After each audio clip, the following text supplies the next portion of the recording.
Muchas gracias, Alfonso. Espectacular la charla. Qué maravilloso tener esta posibilidad de escuchar a Claudio, Alfonso, contar la experiencia internacional que tienen, compartirla acá con ustedes. Espero que también ustedes que están en el colegio les pueda servir para entender mucho más lo que se les enseña de biología. Por supuesto, también quizás definir el interés que puedan tener por estudiar alguna carrera relacionada con la ciencia. Así que siempre este conocimiento nos abre la posibilidad de interesarnos mucho más por la ciencia y la tecnología. Bueno, a continuación, quiero ahora invitarlos a ser partícipes de este panel de conversación donde vamos a estar debatiendo. La modalidad va a ser que yo voy a hacer algunas preguntas a nuestros expertos y luego ustedes van a tener la posibilidad de hacérselas también. Así que levanten después la mano, va a haber un micrófono que va a estar dando vueltas para que pueda también ustedes aprovechar de hacer todas estas preguntas interesantes y generar también una discusión con la que nos vayamos después de este evento con mucho más conocimiento del que llegamos. Quiero invitar nuevamente acá al escenario a Claudio Stern, así que le damos un aplauso nuevamente.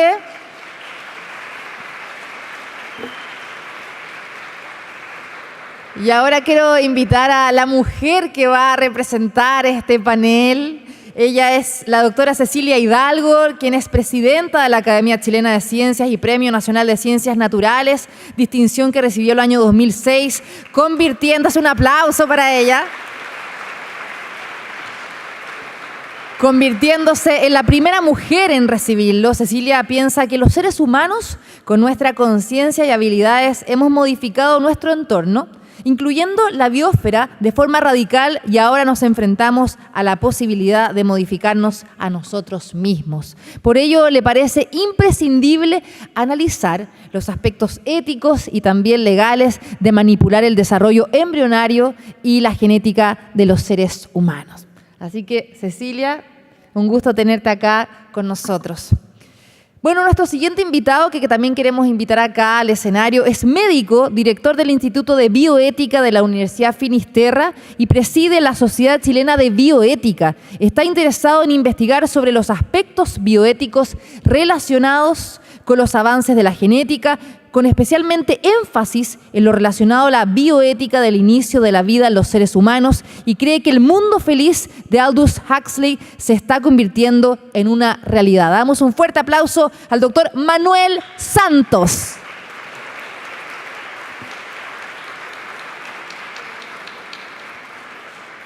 Y finalmente queremos invitar acá al escenario al doctor Rafael Sagredo Baeza. Él es doctor en Historia y académico de la Facultad de Historia, Geografía y Ciencias Políticas de la Pontificia Universidad Católica de Chile. Durante los últimos años, sus investigaciones y publicaciones se han centrado en la historia de la ciencia en América y Chile, con especial énfasis en el papel de los científicos en el proceso de organización y consolidación republicana. Para comenzar, Rafael recuerda un verso de José Luis Borges, el Golem, que ofrece múltiples posibilidades, en el que el celebrado poeta asentó: los artificios y el candor del hombre no tienen fin. Le damos un fuerte aplauso a Rafael Sagredo.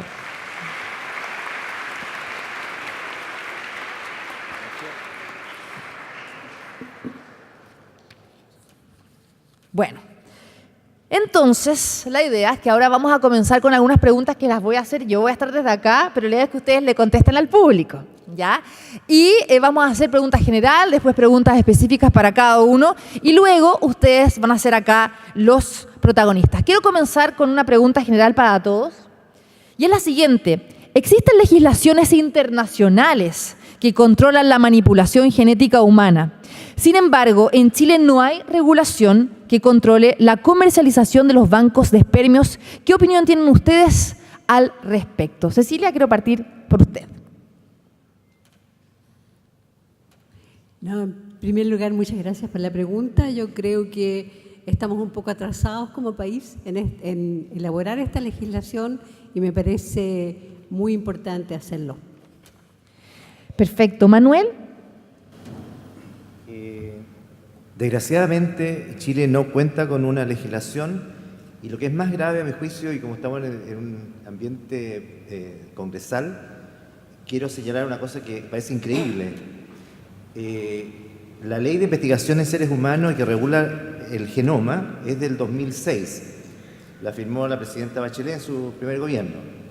Esa ley exige que se cree una Comisión Nacional de Bioética en el país. Somos el único país latinoamericano que no tiene una comisión de ética para analizar todo este tipo de temas. Es una cosa insólita, ¿eh? Desde ese año todos los gobiernos han tratado de implementar esta comisión nacional, pero como requiere un alto quórum en el Senado, la verdad es que nunca se ponen de acuerdo los parlamentarios y finalmente no tenemos una comisión nacional de bioética. ¿Y qué se puede hacer para acelerar eso, Manuel? Bueno, insistir con los parlamentarios. Son los parlamentarios los que tienen... está muy especificado. El presidente de la República tiene que presentar una nómina de 9 postulantes y que tiene que ser ratificado en el Senado por 4 quintos. Por lo tanto, es uno de los quórums más calificados que existe el Senado. Se han elaborado listas, a mí me han puesto en varias listas y no pasa nada. Qué mal, Rafael. ¿Tu opinión? Bueno, primero agradecer la invitación. Yo soy historiador, como se dijo, estoy aquí como pollo en corral ajeno, pero la historia explica también. Bueno, no me sorprende, en Chile falta ética en muchas cosas y regulaciones éticas sobre todo. La historia nos muestra en general que llegamos tarde no solo a los adelantos, a muchas cosas, sino que también a hacernos cargo de realidades. Y lamentable, y espero, primero que se regule naturalmente, que se norme, que se ponga un marco y que se haga en un contexto que no sea como en casi todo lo demás en Chile, que está entregado absolutamente a la iniciativa de cada uno hace lo que quiere y cuando se generan los problemas viene papá Estado a resolver el asunto o la sociedad se preocupa de ella. Gracias. Claudio, ¿cuál es también quizás la experiencia y la regulación que existe en otros países, quizás en América o también en Europa? Sí, hay grandes diferencias entre distintos países con respecto a los reglamentos o las guías que existen en cada país.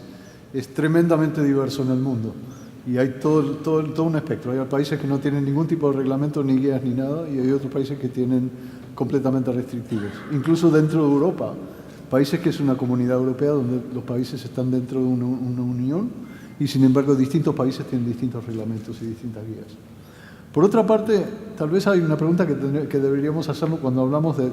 Estamos asumiendo con las respuestas a estas preguntas de que es bueno tener reglamentos. Por otra parte, a veces, tal vez no sea siempre bueno tener reglamentos que sean totalmente restrictivos, porque lo que estamos haciendo es siguiendo la opinión de alguien. Y entonces la pregunta que eso pregunta es, ¿qué opinión? ¿De quién? ¿Qué persona es la que debe mandar a los demás a lo que tienen que hacer?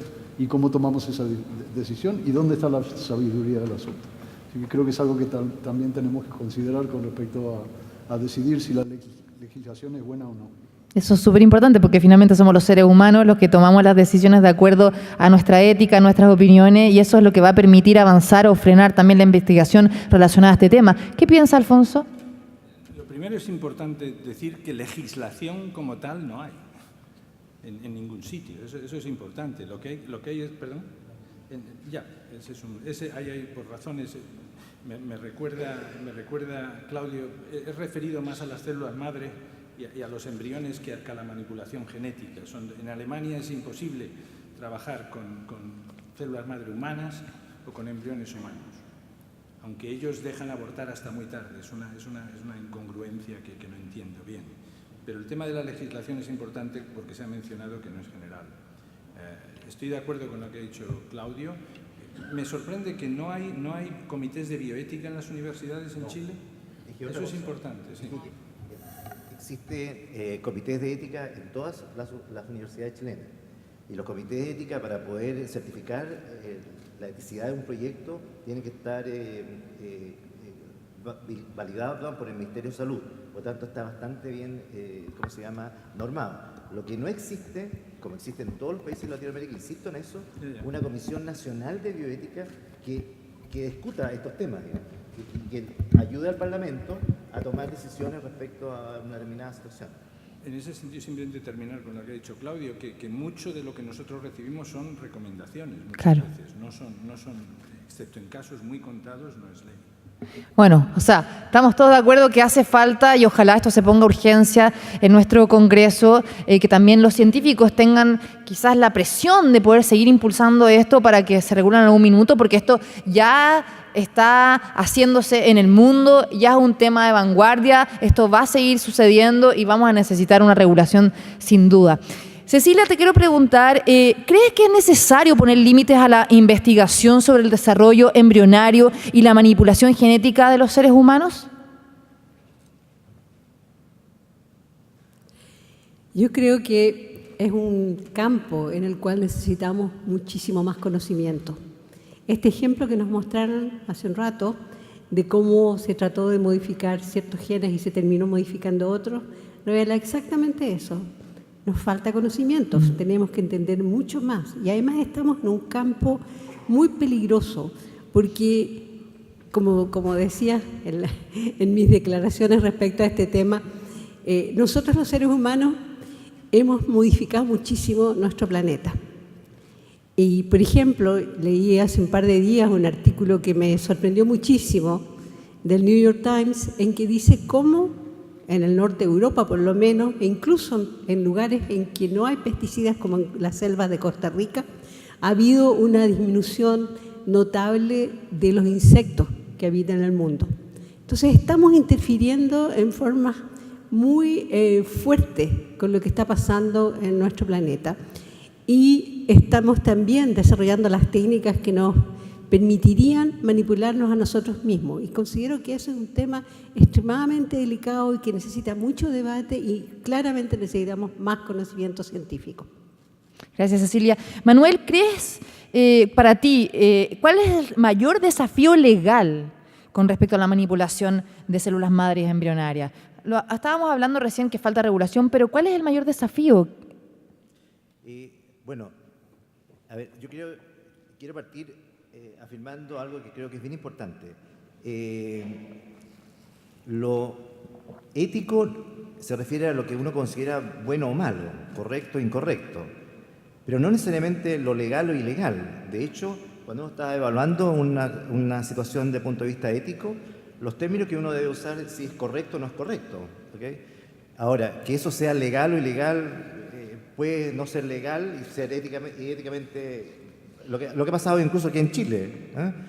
El financiamiento ilegal de la política no estaba penado por la ley y, sin embargo, por lo tanto, era ilícito desde el punto de vista, digamos, era éticamente incorrecto, pero era lícito porque era legalmente aceptable. De modo que yo creo que eso hay que ponerlo como piso, lo que es ético y lo que es legal. Son dos cosas, a mi juicio, consideradas distintas.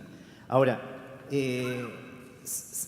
sin embargo, dado que vivimos en una sociedad pluralista en que tenemos que aceptarnos lo que tenemos distintas concepciones de lo que es un ser humano, lo que somos las personas, entonces la única manera de llegar a un tipo de acuerdo es debatiendo, deliberando y finalmente en una sociedad democrática son los congresos, los parlamentos los que deciden aprobar o no aprobar un determinado procedimiento para hacer en una determinada situación.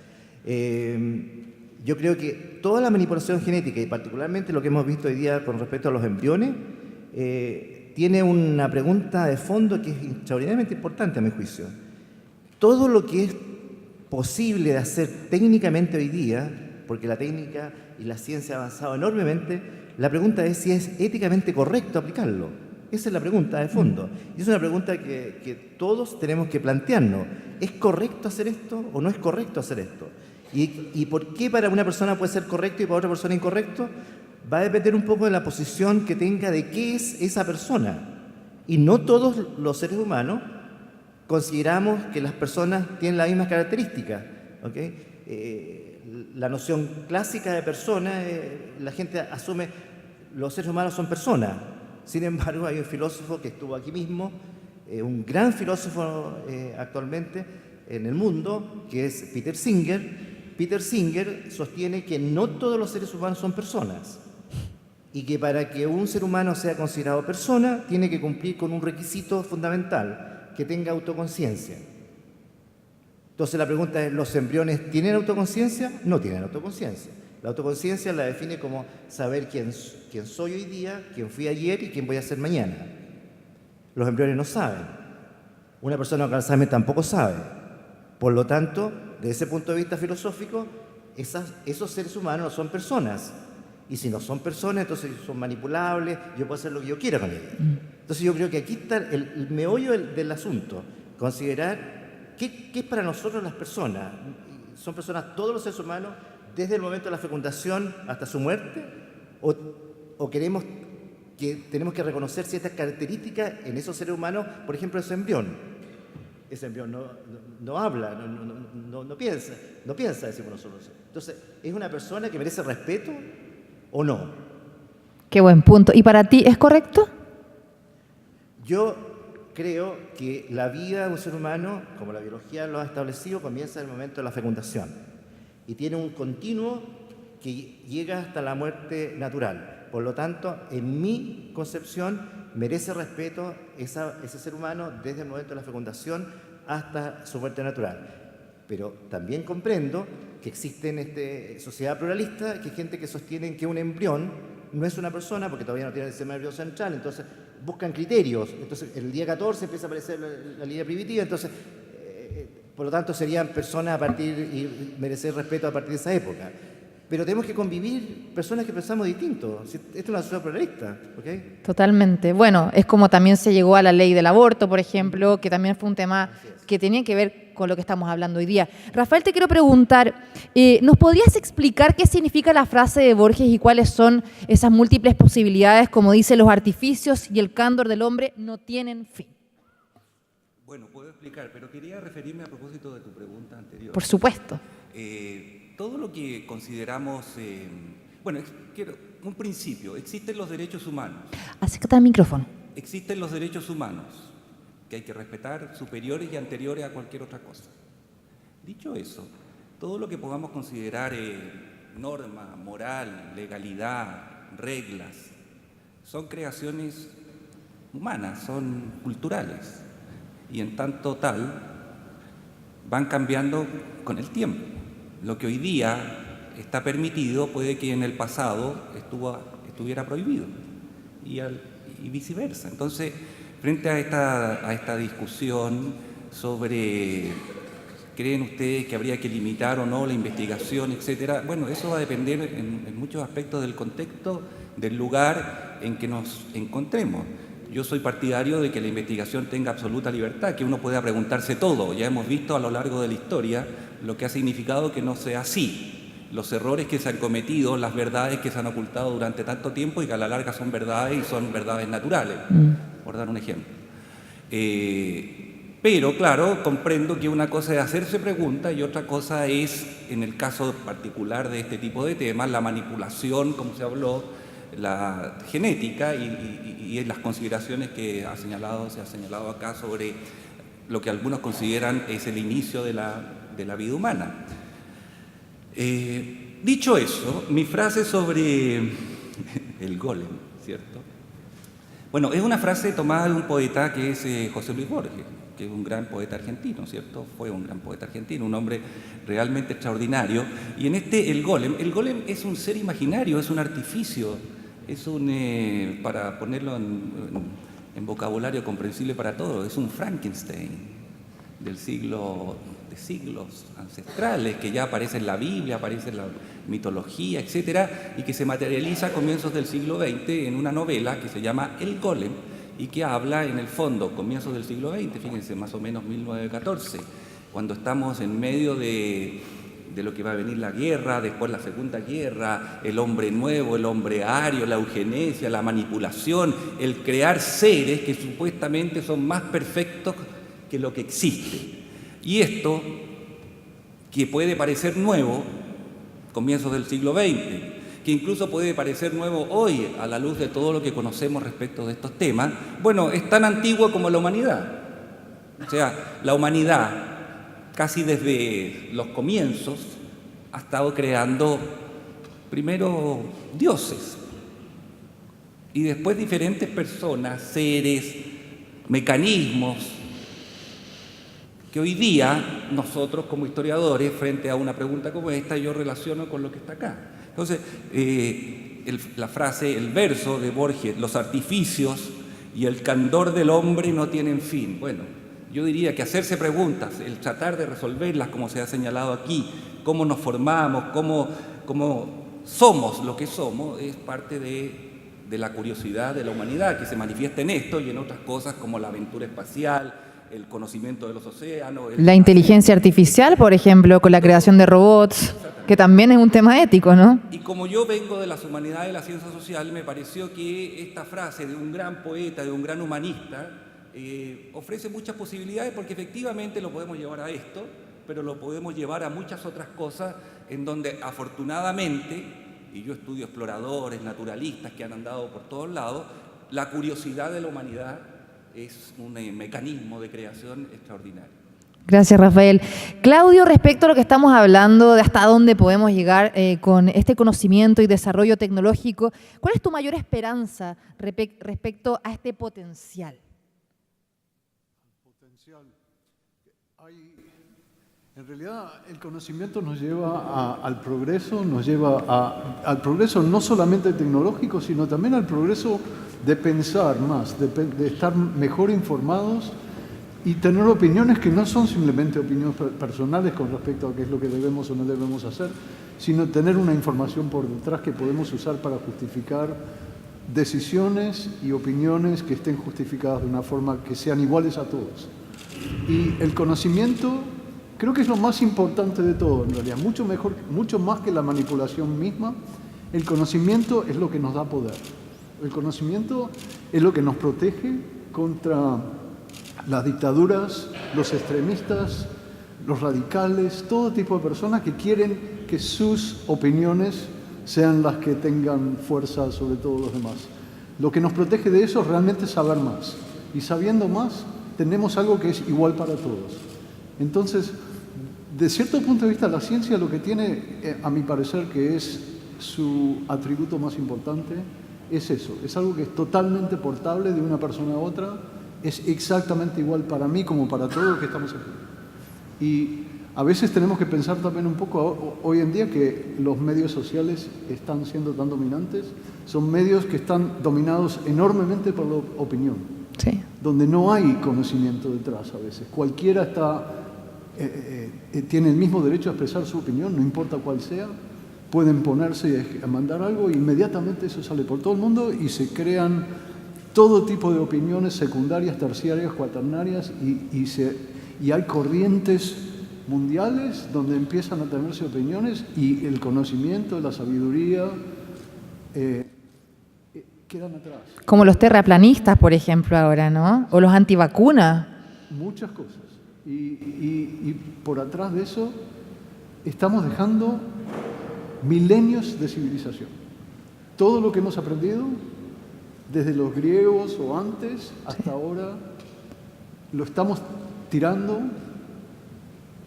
simplemente por tomar tan importantemente las opiniones personales. Sí. Que en algún momento tenemos que volver y la ciencia, para mí, es lo que nos da el mejor arma contra eso. Sí.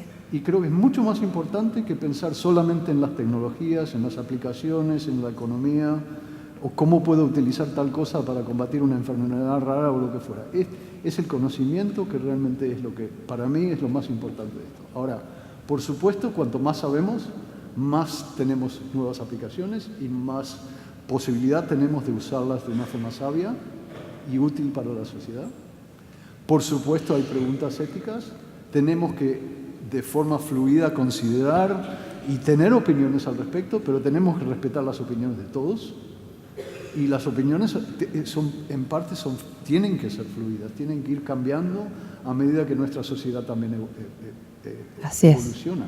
Y es algo que hemos visto en los milenios de civilización, ha pasado eso. No tenemos ahora las mismas ideas que se tuvieron en el siglo XVI.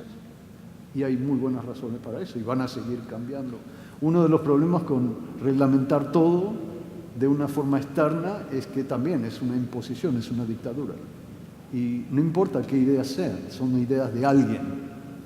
Y de alguna forma eso tiene que estar preparado para que la civilización progrese. Y para que progresemos como seres humanos, que nos hagan mejores, más sabios, más capaces de juzgar. Para mí es lo más importante para el futuro. Gracias, Claudio. Bueno, y también acá la importancia, lo digo como periodista científica, de nosotros, o sea, nuestra responsabilidad de informar correctamente lo que tú decías, de ser rigurosos con la información, de poder estudiar, de no tener miedo a preguntar. Yo creo que no hay preguntas tontas, uno se puede equivocar. De hecho, acá tenemos a un gran divulgador científico, Nicolás Luco, que está acá con nosotros. Nicolás, por favor, párese para saludarlo. ¿Ve? Uno de los próceres de la divulgación científica en Chile, y que lleva muchos años llevando el conocimiento desde la ciencia hacia el público en general, así que también es importante destacar esa conexión entre la ciencia y la comunicación. Alfonso, te quiero preguntar sobre también lo que hablaba Claudio. ¿Estamos en un punto histórico de encrucijada, crees tú? ¿Nos puede llevar a un terreno inexplorado esto de la sociedad humana? Antes de responder a la pregunta, y requiere, me gustaría hacer dos comentarios muy breves sobre lo que ha dicho Manuel. Acércate al micrófono, por favor, que no se escucha bien. La primera es que hay una cosa que es importante que a veces como científicos se nos olvida y que en mi trabajo de los últimos años, que tiene que ver con las células madre, he aprendido. La ética de estos experimentos no es una cosa que los científicos deben de discutir solo. Uno necesita eticistas, que se dice. Es muy importante este diálogo entre los científicos y los eticistas. Pues yo me he dado cuenta que hay cosas que nosotros pensamos de una manera, pero hay todo un cuerpo de conocimiento y de pensamiento con el que tenemos que... Y me han planteado preguntas muy curiosas que como científico no se me hubieran preguntado. O sea, creo que cuando hablamos de ética en estos temas, no debemos de asumir que nosotros, por nuestro conocimiento, porque somos científicos, sabemos lo que... Hay elementos de ciencia también en la ética. Manuel, el micrófono. Y esa es la esencia de la bioética. La bioética es una interdisciplina en que tenemos que estar los científicos, las personas, los filósofos, lo que se quiera. Y que todo este trabajo está poniendo en la encrucijada. Y claro. Yo creo que de pronto hay estos trabajos, mucho más que la física en los años 30 o 40, requiere ese diálogo entre los eticistas. La otra cosa que he dicho que es importante, y espero que no se me olvide la pregunta, es que has hablado de respeto en el embrión. Me parece que es importante entender una cosa, que el científico que trabaja con embriones tempranos humanos no trabaja con ellos sin respeto. De hecho, y nosotros estamos acostumbrados a eso, todos estos experimentos tienen un papeleo y un componente que se aseguran que los experimentos respetan ese embrión como lo que es. También es importante, mucha gente en la calle no entiende la diferencia entre un ser, un feto o un embrión, o incluso lo que llamamos un concepto, que es el conglomerado de los tejidos extraembrionarios. Creo recordar la pregunta era si estamos en una encrucijada. Claro, si estamos en una encrucijada. Y de hecho creo que sí, una cosa interesante a quien le interese el tema, ese artículo salió en Nature la semana pasada sobre el moratorio. De hecho, todos pensábamos que esto iba a ocurrir en algún momento, lo que pasa que íbamos lentos, lo de la modificación genética de los embriones. Ahora ha ocurrido y esto ha traído a la palestra todas estas consideraciones. Una de las cosas que ese artículo dice es que es muy importante recabar la información del público sobre si la gente quiere o no quiere estas modificaciones. Sí. Es una cosa que me alegra ver y que está muy explícitamente en este moratorio. Eso lo que requiere es información, y volvemos a lo que estamos diciendo todo, y por lo que este acto es muy importante. Es importante que la gente, y desgraciadamente lo sabemos muy bien en Inglaterra, sepa lo que vota. Entonces, es una cosa y me parece que en este campo es muy importante, y está bien el ver a tanta gente joven, porque eso me dice que hay hambre, y sois vosotros los que vais a decidir sobre ese futuro. ¿Cuántos de vosotros pensáis que en los próximos 20 años vais a ver seres humanos genéticamente modificados? Todos. Con lo cual, prepararos. O sea, yo creo que estamos en una encrucijada. Sí. Y hay que prepararles, y nosotros, nuestra función es ayudar a aprender de los errores que hemos cometido para preparar a la gente joven. Gracias, Alfonso. Manuel, sí. ¿Me permite?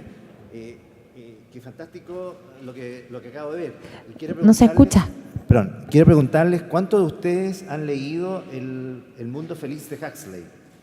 ¿Cuántos de ustedes han leído el libro El Mundo Feliz de Huxley? Bueno. Varios. Sí, pero lamentable, porque es un libro de lectura obligatoria en segundo año medio.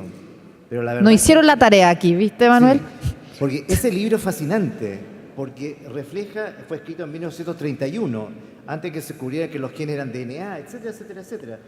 antes que se desarrollara la fecundación in vitro que hizo Edwards. Todo eso ocurrió antes y él predice un mundo en el cual los seres humanos van a ser producidos a voluntad. Y resulta que este tipo de experimento está demostrando que efectivamente eso es una realidad. Y más aún, esto tiene un sustento filosófico.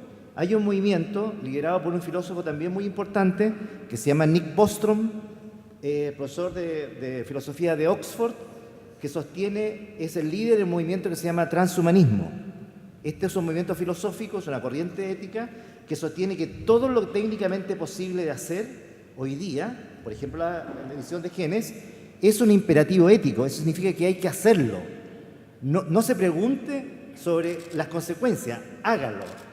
Y una sorpresa, hay un grupo importante de jóvenes chilenos que tienen una página web que se llama transhumanismochile.org, que a mí me tiene muy complicado, digamos. Transhumanismo. Transhumanismo.org. Ya, espera, ¿qué quiere opinar Alfonso? Si os gustan más las películas, en Ah. el libro hay una película que se llama Gattaca.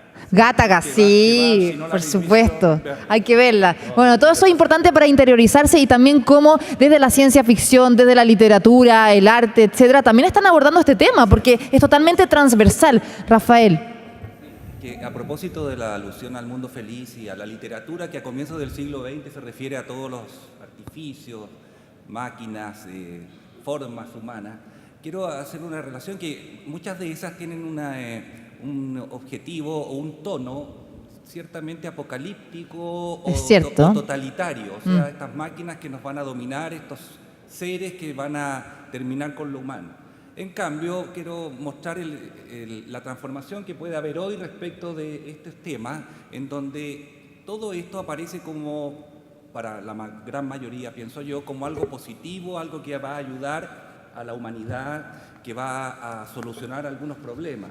Todo lo contrario de lo que ocurría a comienzos del siglo XX, cuando esta literatura fantástica, ¿cierto?, nos mostraba el totalitarismo, en definitiva. O sea, vuelvo al tema de un contexto un contexto histórico, una sociedad con una historia en donde se producen estas cosas y que van a provocar preguntas, pero también van a inducir un poco las respuestas. Al final, cómo la sociedad también se ha ido adaptando a este cambio cultural, ¿no? O sea, de que quizás antes se veía como algo negativo, pero ya al final, o sea, lo vemos acá en la sala, la gente ya lo ve como algo que va a pasar y está pasando. Bueno, eso entre otras razones porque para los historiadores existe lo que llamamos el tiempo analítico, o sea, el tiempo transcurrido entre el hecho histórico, la primera manipulación, etcétera, y el día de hoy. Y la experiencia de ese tiempo muestra cómo este tipo de investigación, o la ciencia en general, como se ha dicho aquí, contribuye evidentemente a mejorar la calidad de vida de las personas, etcétera, etcétera. Cecilia, algo que mencionaba Alfonso, que es súper importante, cómo la Academia de Ciencias también se ha planteado abrir este tema de discusión a la comunidad en general y también a la comunidad científica, porque vemos acá que hay interés, pero cómo podemos también masificarlo más y generar también una educación en torno a este tema. Sí, contestando la pregunta, pero también me quiero referir a otra cosa. La Academia de Ciencias tiene un gran desafío frente a nuestra población en Chile, porque tenemos que estar presentes en todo este tipo de discusiones, tenemos que ser capaces de acercarnos a la opinión pública, no solo con este tema, sino que hay muchos otros temas. Tenemos problemas con el medio ambiente, problemas de contaminación de los océanos, todo ese tipo de temas. Tenemos que tener una voz y en eso estamos. Yo acabo de ser elegida presidenta de la Academia y estoy muy determinada a que eso ocurra, ¿ya? Espectacular. Pero yo quería plantear otro tema que probablemente es bien controversial.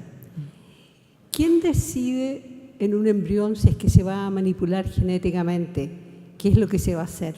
Ahí hay un problema de poder. Lo van a hacer los padres del embrión, lo va a hacer un médico que decide que tiene un defecto, que tiene que ser corregido. Ese me parece a mí que es un tema bien difícil y que probablemente necesita mucho más discusión de lo que estamos haciendo actualmente. O sea, tenemos la capacidad de hacerlo, aunque yo todavía tengo mis dudas de cuán exacto puede ser un cambio, digamos. Pero ¿quién lo decide? ¿Quién tiene el poder para hacer esos cambios? Perfecto. Le doy primero la palabra a Claudio, después a Alfonso, porque Claudio le falta hablar también. Así que, Claudio, ¿qué opinas al respecto ustedes dos? En Inglaterra, por lo menos, y yo creo que en otras partes del mundo, cualquier experimento con embriones humanos tiene que estar consentido por los padres. por los progenitores. Claro. Si no hay consentimiento, no se puede hacer nada. Además, la pregunta es igual sea manipulación genética o no, uno puede estar refiriéndose a otra cosa, a un tratamiento con una droga, por ejemplo, podría ser la misma pregunta, ¿quién decide? Al final es un consentimiento mutuo entre la persona que tiene más conocimiento al respecto, cuáles son las ventajas y desventajas de hacer o no hacer las cosas, o de hacer distintas cosas, y los padres o el individuo o los que tengan posibilidad de decidir el futuro de la persona misma. Eso no es algo que se puede decir, esta es la persona que tiene que ser el dictador de todo tampoco. O sea que Es como la donación de órganos, a diferencia que, claro, uno lo manifiesta antes de morir, pero también ahí hay un consentimiento de los padres, la familia y también el médico, ¿no? En todo hay ventajas y desventajas y es siempre un balance entre qué es lo que es mejor en cada caso y cuál es el tratamiento o lo que fuera mejor.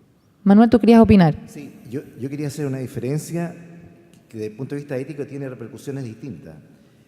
Por ejemplo, si nace una guagua, un bebé que nace enano y se demuestra que genéticamente nació enano porque le falló el gen del hormona de crecimiento, si yo le administro el gen del hormona de crecimiento a esa guagua, es una terapia, ¿ok? Por lo tanto, eso, digamos, si es una técnica segura, yo no tengo problema ético en realizarlo eso con los consentimientos, etc.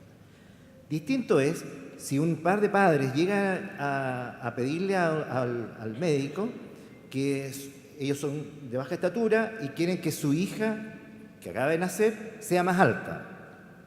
Entonces me están pidiendo, si yo soy el médico tratante aquí, me están pidiendo que quieran administrarle el gen de hormona de crecimiento a ese guagua que acaba de nacer para que sea más alta.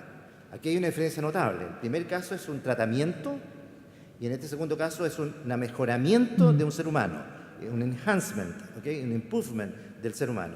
Y eso tiene repercusiones éticas distintas. Es distinto mejorar a deseo de los padres que hacer un tratamiento de un paciente. Ese es un punto súper importante, sí. Y ahora quiero entrar un poquito más como en el tema médico y científico. Te quería preguntar, Alfonso, ¿se podría generar un individuo humano a partir de una célula madre en condiciones de laboratorio en una placa de cultivo? ¿Podríamos tener, por ejemplo, fábricas de tejidos y órganos humanos? ¿Es esto ciencia o ciencia ficción? Creo que hay que separar dos cosas que has dicho que son diferentes. Perfecto. Una cosa es un ser humano, la respuesta a eso es no. Y de hecho yo creo que hay que separar las dos cosas. Una cosa es el ser, el organismo, otra cosa son los órganos. Y la respuesta al organismo es no.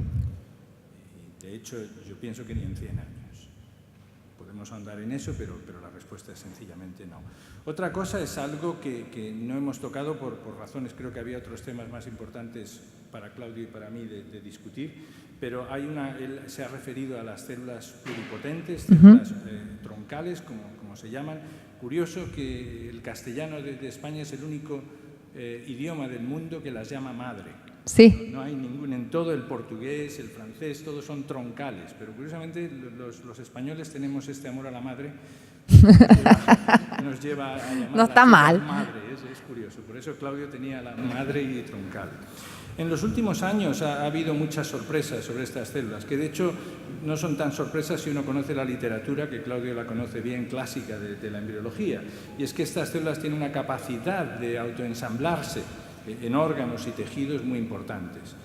Por ejemplo, en la mayoría de los casos no hay ningún control sobre esto, pero hay casos pequeños. En Holanda hay un trabajo muy importante durante los últimos 10 años que utilizando células troncales del intestino, cada órgano en nuestro cuerpo está sostenido por células troncales específicas de ese órgano. Vuestra piel está cambiando cada 2 o 3 semanas, el intestino cada pocos días, la sangre cada día.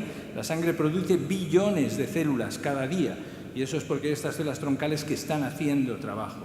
Una de las cosas fascinantes que tiene que ver con el curso, con el tema del simposio que Miguel está organizando, es que el balance de esas células, los números son muy precisos y cualquier cambio en esos números genera enfermedad y no sabemos de dónde salen esos números.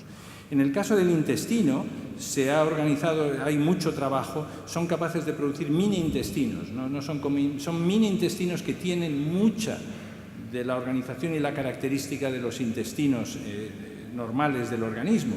Y estos están sirviendo como modelos para enfermedades, como modelos para cáncer, y se están empezando a hacer trasplantes terapéuticos en el ratón, y hay cada esperanza puede ser para que sean capaces de producir de tener esas aplicaciones, extenderlas a los humanos. Luego hay mucha chamanería y mucha brujería que dicen que vamos a poder generar cualquier cosa, que estas células madre son, aparte de las intestinales, sobre las demás tenemos muy poco control y muy poco entendimiento. Esto es importante porque hay muchas, esto es una cruzada que algunos emprendemos. Uno ve todos los días en la televisión, en los periódicos, curas milagrosas de células madre. Eso es importante que la gente entiende que eso es mentira. Cuando un futbolista se inyecta células madre, lo que está es perdiendo el tiempo y pagándole a alguien una cantidad inmensa de dinero para nada. ¿Y la de cordón umbilical, por ejemplo? Lo del cordón umbilical es una cosa que surge normalmente. Tampoco pasa nada, eso ni es peligroso ni no es peligroso. Eso va otra vez al lucro de los almacenes de células. No, ahora mismo eso no tiene ninguna utilidad. O sea, es como criogenizarse para resucitar. Como hay tantos bancos que promocionan que las guardes y eso. Efectivamente, yo pienso, o sea, es una opinión personal, pero yo no veo que eso ahora mismo tenga ningún objetivo claro, nada más que dar una esperanza falsa sobre cosas que no se deberían de prometer. Las clínicas de células madre deberían de cerrarse. Bueno, qué fuerte. Andrea, perdón. Manuel, ¿qué? La medicina basada en evidencia salió una revisión hace muy poco tiempo. Hay una utilidad, está demostrada la utilidad de las células madre, particularmente el cordón umbilical, por eso me acordé, para un tratamiento, un tipo especial de leucemia. Ahora, ¿cuál es la frecuencia de esa leucemia? Es 1 en 250.000 personas. Poco. Por lo tanto, ahí está un poco lo que decía de ¿cómo se llama?, de los bancos. Claro. Ahora, tienen razón la gente de los bancos, a mí me ha tocado estar en debates con ellos, en el sentido de que eso es lo que la medicina basada en evidencia ha probado hoy día. Pero probablemente, como se están haciendo muchos ensayos clínicos, de hecho hay uno que hace un cardiólogo chileno, el doctor Bartolucci, de la Universidad de los Andes, tiene un paper publicado en Circulation, una revista topísima, en que mostró la efectividad de células madre de cordón umbilical para el tratamiento de un tipo de insuficiencia cardíaca, publicado. Entonces, hoy día no sabemos si efectivamente en 10 o 15 años más la medicina basada en evidencia nos va a decir que va a servir para otras enfermedades. Entonces yo creo que aquí hay una cosa de transparencia. Las personas que acuden a los bancos para guardar sus células madre deberían tener esta información. Mire, hoy día esta información se sabe que va a servirle para esta enfermedad, pero no sabemos si en 10 o 15 años más va a servir para otras enfermedades. Y eso es transparencia. Gracias, Manuel. Claudio, tú querías decir algo. Hay varios puntos que están empezando a surgir y que es un tema un poco peligroso. Hay que pensarlo también muy cuidadosamente. Hay casos ahora muy exitosos donde hay terapias basadas en células cultivadas de tipo célula madre que se autorrenuevan, que son realmente muy exitosos y que tienen mucha promesa en el futuro. Entre ellos, por ejemplo, trabajo que se está haciendo en el Instituto de Oftalmología en Londres, varios grupos de investigadores juntos, donde están usando terapias para, por ejemplo, reconstituir o la córnea, el ojo, o la retina, en casos de varias enfermedades que llevan a la ceguera asociada con la edad, donde se puede crecer en cultivo una capa de células de retina y hoy en día se pueden generar células madre a partir del mismo paciente. O sea que el mismo paciente se pueden tomar fibroblastos, que son células del tejido conectivo, se pueden tratar de una cierta forma para que esos adquieran la propiedad de renovarse a sí mismos, que las hace células madre, y con ciertos tipos de tratamientos se puede dirigir a esas células a que se diferencien en tejidos que pueden usarse para una aplicación terapéutica. Y entre ellas se puede generar una capa de tejido de retina que se puede cuidadosamente, quirúrgicamente implantar en la retina del paciente y restaurar la visión de un paciente que pierde la vista. Así que, aunque primero que eso no es una enfermedad rara, es una enfermedad muy común relacionada con la edad, Segundo, que aunque sea una enfermedad rara, si yo soy el paciente, a mí me importa mucho que yo pueda ver otra vez. Por supuesto. Así que el hecho de que sea una enfermedad rara, todas las enfermedades son raras, salvo para la persona que está afectada. Creo que es una cosa que también hay que tener en cuenta. Muy importante. Rafael, tú querías opinar, para después ya entrar las preguntas del público. Así que empiecen ya a levantar la manito. Bueno, quería opinar preguntando un poco a propósito de lo que ha dicho Alfonso, Claudio acá, porque efectivamente existe toda esta variedad de ofertas, digámoslo así, supuestamente beneficiosas, médicas, científicas, ya prácticamente para no morir, no solo ya para vivir mejor, para vivir y ser más bello, estéticamente más presentable, para resolver cualquier tipo de problema. Y quizás la mitad o más de todo eso, francamente, es un fraude, que sin embargo la gente sigue consumiendo, digámoslo así. Entonces, la pregunta es, yo me pregunto como historiador, esto no era así, nunca fue así, esta presión social prácticamente por vivir eternamente, y esa presión social, ¿cómo afecta en definitiva la investigación? Cuando ustedes hacen investigación como esta, ¿lo están haciendo solo por el saber o también Por la presión social. Claro, hay un contexto histórico en nuestra sociedad que obliga a emprender este rumbo, digámoslo así? Buena pregunta, Alfonso va a contestar. Es muy peligroso y hemos tenido ejemplos de científicos que se dejan seducir por esta presión social y dicen cosas, prometen cosas o dicen que han hecho cosas que no se han hecho, y eso tiene un efecto negativo sobre la investigación. Hace unos años tuvimos un caso en Corea de un señor, que ha habido ya varios casos con el tema de la clonación, y eso tuvo un efecto muy negativo. Tiene un efecto positivo en la búsqueda de alternativas, pero en un campo que iba bien y que iba en una dirección tiene unos efectos negativos. Yo creo, y en eso la historia está llena de casos, hay científicos responsables y científicos irresponsables. Es cierto que hoy en día, por la presión social a la que Claudio se refería y que vosotros entendéis bien, efectivamente hay mucho científico que vende cosas que no son ciertas, y eso suele tener a medio y largo plazo un efecto negativo. No, eso y bueno, y todo el tema de la clonación, como tú decías, también es un tema apasionante. O sea, podremos clonar a los seres humanos, como también ahí incide el tema de la bioética. Siempre decimos, me encantaría tener un clon para alcanzar a hacer todas las cosas que no alcanzo a hacer en el día, para tener a alguien que me reemplace en cierta situación. ¿Será eso posible, no? A mí me hace gracia, los estadounidenses tienen una cosa, a mí esto es una de las cosas que más gracia me hacen. Clonar gatos no es muy difícil. Y a los americanos y las americanas les encanta lo de clonar su gato porque se creen que tienen a su gato otra vez, solo para darse cuenta que lo que tienen es otro gato. Es una cosa que es importante entender. Claudio, tú ibas a decir algo. En las charlas de nosotros dos hablamos de mellizos idénticos. Son genéticamente idénticos y son clonos. ¿Es verdad? No hay nada diferente entre un par de hermanos o hermanas que son mellizos idénticos, genéticamente idénticos, y un clon. O sea que primero tenemos que preguntar, primero, incluso que lo pudiéramos hacer, que no, en este momento no se hace, no es que sea imposible, pero no se hace, pero ¿tenemos un problema de eso o no? También está el problema al cual volvemos que habíamos hecho antes, ¿cuándo empieza la vida? ¿Cuándo empieza el individuo? Eso es lo que estaba tratando de abarcar un poco. Si empiezan la fertilización, como escuchamos, no tiene mucho sentido tampoco, porque no puede ser de que entre dos hermanos que son mellizos idénticos compartan una identidad. No puede ser que el momento de la fertilización sea el origen de un individuo. Tiene que, en ese caso hay más de uno. Esa es una discusión fuerte, pero quiero contar una anécdota.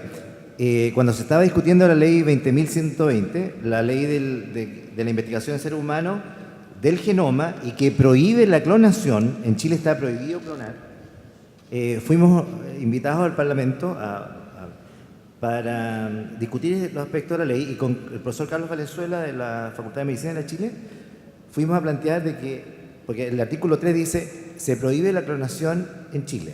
Entonces nosotros le dijimos a los parlamentarios, entonces está prohibido que las mujeres puedan tener mellizos, porque los mellizos son clones, literalmente clones.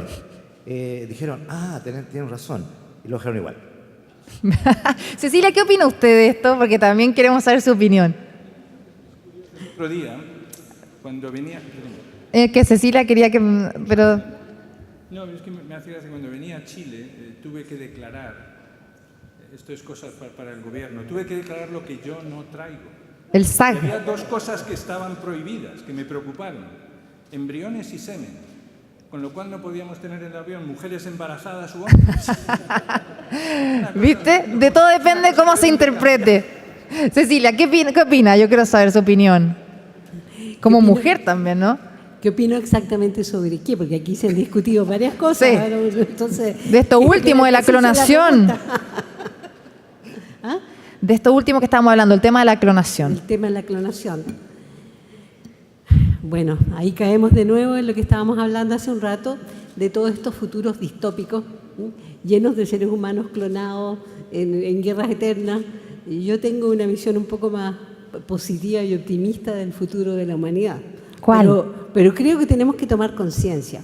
Y eso es muy, muy importante. Y por eso siempre insisto, necesitamos generar más conocimiento. Necesitamos generar más conocimiento en todo el mundo y también en nuestro país, porque en nuestro país tenemos desafíos que no van a venir gente de otras partes a resolver.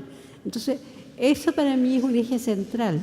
Y bueno, si vamos a tener el futuro clonación de seres humanos o no, inducido por el hombre, no esta clonación que ocurre espontáneamente en el caso de los gemelos, ¿no? Es algo que tenemos que ver como sociedad, pero insisto, tenemos que generar mucho más conocimiento que el que tenemos actualmente. Parece un disco rayado esta cosa mía de generar y generar conocimiento, No, pero es verdad. Que por ahí vamos, o sea, tenemos que insistir en eso.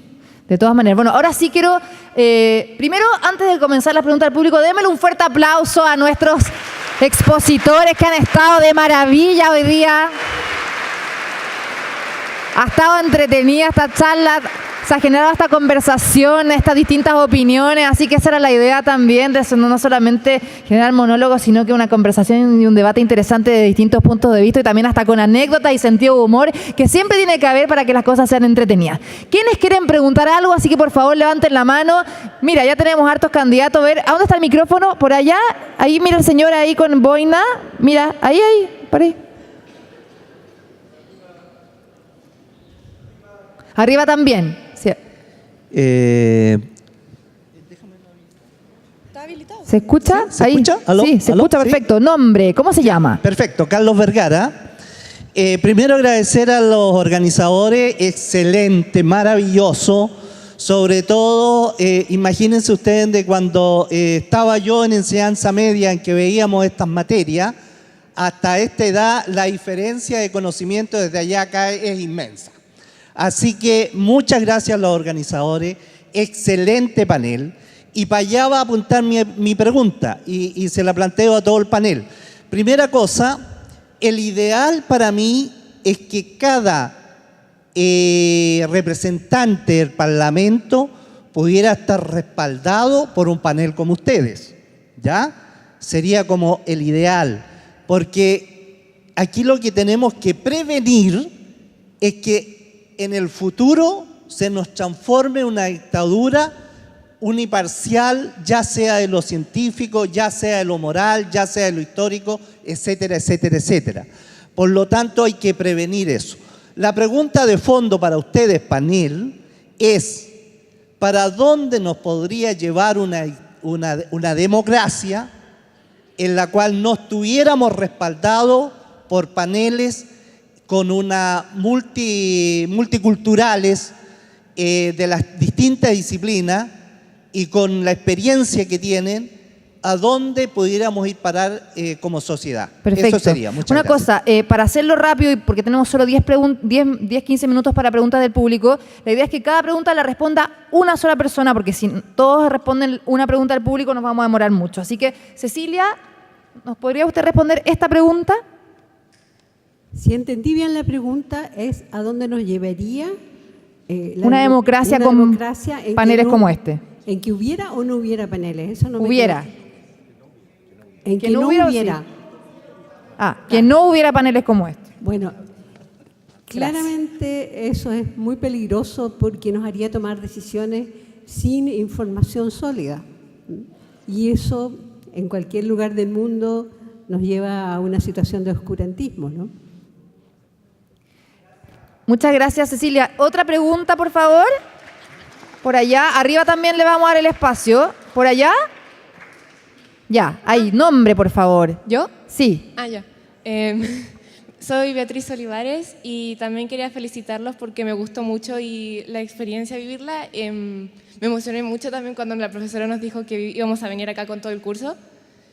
Y nada, también quería saber de cómo ustedes también mencionaron de cómo el futuro, creo que fue la presidenta que hablaba que ya había un futuro bueno para nosotros y yo también quiero ver un buen futuro, pero no quiero también saber cómo nosotros jóvenes podemos ser partícipes y tomar las riendas y ser partícipe de esta investigación, de este tipo de investigaciones y como ayudar en el futuro científico y cosas así. Buenísimo. Claudio, ¿querés tú contestar cómo los jóvenes pueden ser partícipes de este futuro científico?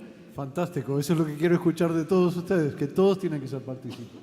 Ese es el futuro. El futuro es de tener conocimiento, de trabajar para una sociedad que aumenta la educación de todos, donde todos tenemos los medios iguales de contribuir a la sociedad, de hacer que el futuro sea un futuro bueno.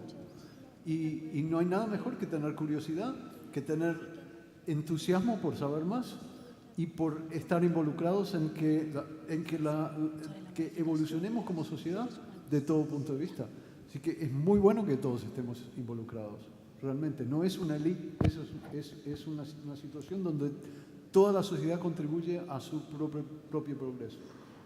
Espectacular. A ver, arriba tienen preguntas, griten aquí porque si no, no se escucha. A ver, ¿quién va a preguntar? Ya. Fuerte, fuerte.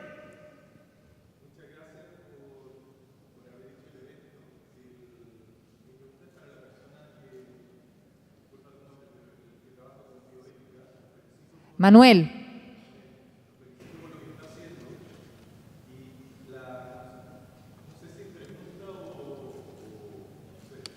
Reflexión.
Perfecto.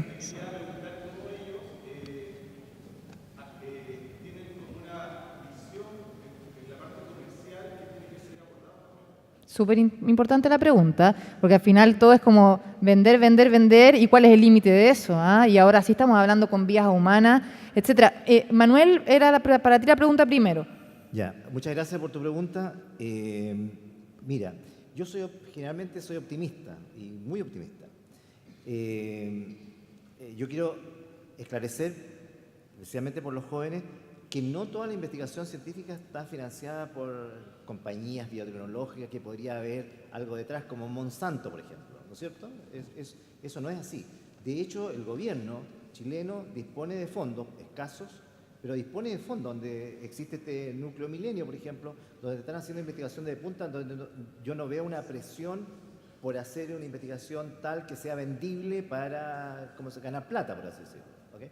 Así que yo creo que desde ese punto de vista, yo creo que efectivamente las compañías farmacéuticas y las grandes compañías biotecnológicas un poco orientan la investigación a lo que a ellos les interesa. Ahora, respecto a los aspectos bioéticos, yo creo que es importante la formación en valores que debe tener la sociedad. ¿Okay? Y eso, con un gran profesor de la Universidad de Chile, actualmente fallecido, gran amigo mío, Tito Ureta, siempre nos reflexionábamos de esto. ¿Vale la pena enseñar bioética? Nos planteábamos. Porque decíamos, claro, ¿dónde aprenden ética? ¿Dónde aprende lo que es correcto, lo que es incorrecto una persona? En su hogar, definitivamente. Cuando es el niño hace las preguntas más importantes filosóficas, digamos. ¿Ah? ¿Qué es esto? ¿Para qué sirve? ¿Okay? Y ahí aprende lo que es bueno y lo que es malo. Pero, pero yo creo que es importante que en la enseñanza media los alumnos tengan acceso a discutir temas como estos para que ellos reflexionen, porque tampoco se trata de imponer. ¿Ah? Yo creo que uno de los errores graves que tiene algunas corrientes de ética es imponer el criterio. Yo creo que lo que uno tiene que hacer, y así por lo menos así entiendo yo y así lo enseño en las universidades donde enseño, hay que contar, mire, los problemas éticos se pueden abordar desde el punto de vista de la ética de los principios, la ética del utilitarismo, la ética del transhumanismo, etcétera, de modo que los alumnos, ellos reflexionen y decidan cuál es la corriente que van a adoptar. Y lo importante es que tengan argumentos, ¿okay? No que me diga, no, yo estoy en contra del aborto porque la Iglesia me condena, como dijo un alumno de Derecho de la Católica. Y le dije, a mí qué me importa, te estoy preguntando a ti, no le estoy preguntando a la Iglesia, no te estoy preguntando a ti como representante de la Iglesia Católica. Además, ni siquiera, si yo quisiera saber qué piensa la Iglesia Católica respecto al aborto, no te lo preguntaría a ti, tampoco se lo preguntaría a un cura. ¿A quién se lo preguntaría? A los documentos oficiales que tiene la Iglesia Católica sobre el problema. ¿Me entiendes? Ese yo creo que es la forma de abordar estos temas. Que la gente sea capaz de argumentar. Dime tú, ¿qué piensas tú respecto al aborto? ¿Por qué estás en contra? ¿Por qué estás a favor? Dime por qué. Argumentame. Súper buena respuesta. Otra pregunta ya. ¿Tu nombre? Carla. Carla. Oye, ¿de qué colegio suena todo esto? El Tomás Morus. Tomás Morus. ¿Y de qué curso? Octavo básico. Perfecto. Ya, Carla, cuéntanos. Bueno, mi pregunta es que, como ya se ha mencionado harto, esto es más que nada algo ético si deciden poner al embrión en una modificación genética o no. Entonces yo quería saber qué es lo que ustedes opinan sobre esto, porque en el fondo, por ejemplo, esas niñas no se sabe qué les va a pasar futuramente. Entonces, en cualquier momento, no sé, podría salirle algo extra, podrían aprender algo más, cosas así. Entonces yo quiero saber qué piensan ustedes sobre modificar a embriones genéticamente. Ya. Alfonso, ¿quieres contestar? El problema ya está planteado con estas dos niñas, porque va a haber que monitorizarlas. Se sabe muy poco de las mutaciones que se han implicado. Hay formas de saber qué es lo que ocurriría si se utilizaran sistemas modelos, como Claudio utiliza, y de hecho ahora mismo seguramente ya están empezando experimentos en los que se copian estas mutaciones en ratones para saber qué es lo que ocurre. La razón es por lo que se ha hecho ese moratorio, porque ahora mismo esto ha planteado la realidad de que gente siempre puede dar la vuelta a las normas y hacer lo que quiera. Entonces yo creo que los 5 o 10 próximos años esto va a ocurrir. Debo de decir que esto no es una cosa nueva. Hace 40 años, cuando descubrimos la posibilidad de manipular el DNA y de empezar a cortar el ADN y pegarlo, la gente se asustó y declaró un moratorio que duró 2 o 3 años en los Estados Unidos hasta que se aseguró que estas técnicas tenían un cierto control. Yo pienso que es muy importante hacer estos experimentos en sistemas modelos antes de pasarlos a los humanos. No hay duda, no tengo ninguna duda que en 10 años estos experimentos se harán, pero de una manera más segura y con mucho más cuidado. Y sobre todo recabando la opinión del público y de la gente y con la ayuda de los eticistas. Gracias, Alfonso. Tenemos una pregunta por allá. ¿Tu nombre? Luna. Luna, ¿de dónde eres? Liceo Experimental Artístico. ¿Y de qué curso? Tercero medio. Tercero medio. Perfecto. Cuéntanos. Mi pregunta es para Alfonso Martínez y es como su opinión sobre la clonación de órganos mediante la impresión 3D y si podría ser una herramienta para el futuro para la medicina. Interesante. Sí, ella se ha referido a técnicas de impresión 3D. Yo pienso, en mi opinión, es que hay cosas mucho más interesantes, que es dejar a las células hacer lo que quieran. y esa es la manera en la que estamos encontrando cosas interesantes. Es lo mismo que a todos vosotros. Si os dejan hacer lo que queréis, yo creo que vais a ser mucho más creativos e interesantes que si os meten en una impresora 3D para determinar vuestro futuro. Entonces, yo pienso que lo de las impresoras 3D creo que están bien para ciertas cosas, pero que el interaccionar con las capacidades naturales de las células, que es lo que algunos hacemos ahora mismo, está dando resultados mucho más interesantes. Estos ejemplos que ha puesto Claudio de la córnea y lo de los intestinos, lo de los organoides intestinales, son buenos ejemplos de esto. O sea, interaccionar con las células más que decirlas lo que tienen que hacer. Va a ser mucho más... Alfonso, ¿y eso es accesible a la gente, por ejemplo? ¿Son terapias que se van a poder acceder prontamente, que es caro? ¿Cómo está también eso? Claudio ¿Sí? se ha referido a la de la red. En estos momentos, tanto en el campo intestinal como en el campo lo que pasa es que son muy caras, son inmensamente caras y requieren mucho trabajo, pero como todo al principio es así, y dentro de 10 o 15 años yo supongo que los temas de los ojos y los temas de los intestinos van a ser los que más van a avanzar. Claudio. Brevemente, otro ejemplo más de este tipo es un caso de una persona que ha sufrido graves quemaduras que afectan a una gran superficie de la piel. Generalmente esos individuos están muy expuestos a infecciones muy feas y pierden mucho líquido a través de haber perdido la capa aislante de la piel que hace que no se deshidraten. Y hay posibilidad en el futuro no muy lejano de poder crecer piel del mismo paciente in vitro y hacer capas que se pueden después implantar encima de la quemadura y de esa forma evitar que el paciente se muera de deshidratación y de infecciones. Y eso creo que está en el futuro relativamente cercano, justamente porque la piel tiene células troncales, madre, propias, como dijo Alfonso antes, que son las que mantienen en la vida normal.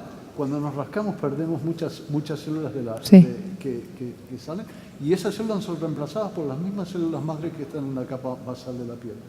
Entonces esta tecnología simplemente se basa en crecer una monocapa en cultivo, quitar la monocapa como si fuera un papel y colocarlo por encima de la quemadura y con eso cubrir grandes partes del cuerpo y acelerar enormemente la posibilidad de que eso sane.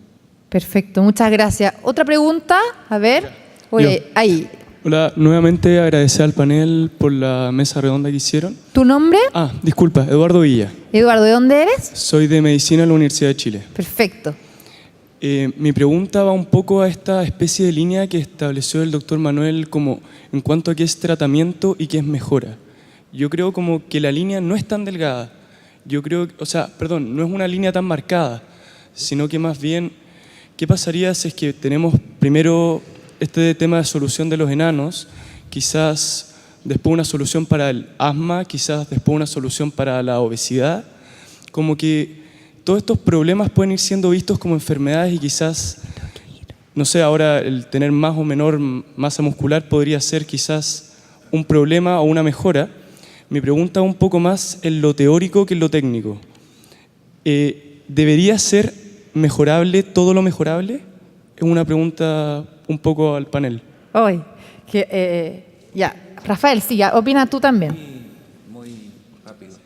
Muchas de las preguntas me parece que, bueno, todas muy interesantes y todo. Quiero decir, muchas de las preguntas ya fueron hechas hace siglos, en otras situaciones, pero que en el fondo son más o menos lo mismo.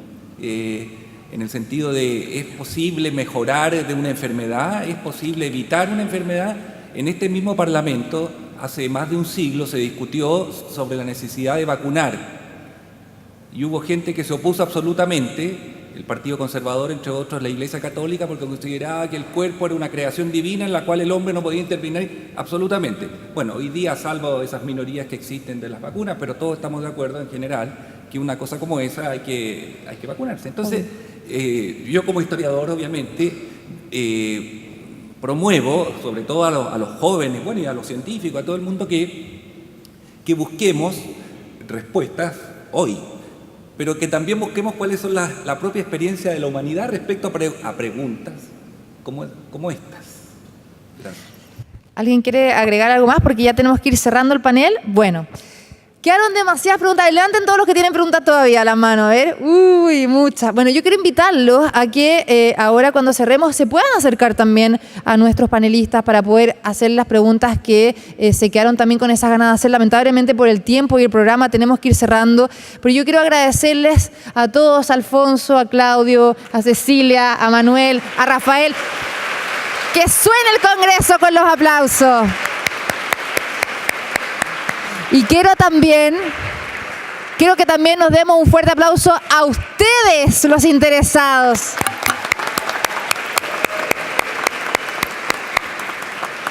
Y otro aplauso al BNI por haber organizado esto. Bueno, realmente un tema apasionante. Yo creo que nos quedamos con muchas ganas de seguir hablando del tema, pero no va a ser la primera vez que hablemos de esta información que es tan relevante también para el desarrollo de lo que va a venir en el futuro. Quiero agradecerles a nuestros speakers, a ustedes por haber estado acá, al BNI también, al EMBO también por todo lo que hicieron para convocar a tanta gente y ustedes que se dieron el tiempo de estar acá. Así que nada, los invito a que estemos en contacto, que se puedan también acercar ahora a los científicos y que tengan un excelente día maravilloso y sigan en esta senda del conocimiento que nos reúne como siempre. Que estén muy bien y que tengan una excelente tarde.